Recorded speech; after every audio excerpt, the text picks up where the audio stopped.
डेरालू लाजालू काहे सारा मालूम मोहब्बत करेलू। चला प्यार करे ये रानी अगर हे दीवाना पे मरेलू। डेरालू लाजालू काहे सारा मालूम मोहब्बत करेलू। चला प्यार करे ये रानी अगर हे दीवाना पे मरेलू। एगो हम एगो तू, you love me I love you। एगो हम एगो तू, you love me I love you। डेरालू लाजालू काहे सारा मालूम मोहब्बत करेलू। चलो प्यार करे ये रानी अगर है दीवाना पे मरेलू। एगो हम एगो तू, you love me I love you। DJ Vikas Riga Sitamarhi. हऊ तू दीवानी सुना मोरा रानी, हई हम दीवाना हो।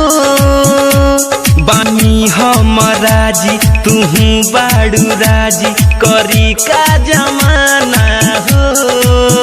तू ही दिल तू ही जान तू ही मोर अरमान। मरी हम तो बेरानी हमर तू हमरा पे मरेलू। जमाना के छोड़ बहाना तू छोड़ चले करहू तू। एगो हम एगो तू, you love me I love you। एगो हम एगो तू, you love me I love you। Presented by Lovely Films Production। आप सुन रहे हैं अमित पटेल की आवाज में। ना छूटल बा कबो ना छूटी हो अब, सुनो साथ गोरी हो। ना टूटल बा कबो ना टूटी हो अब, इनेह के डोरी हो। ऐसा नम बा कसम छोड़ब ना मरते दम।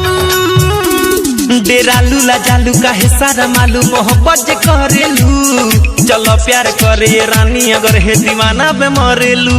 एगो हम एगो तू, you love me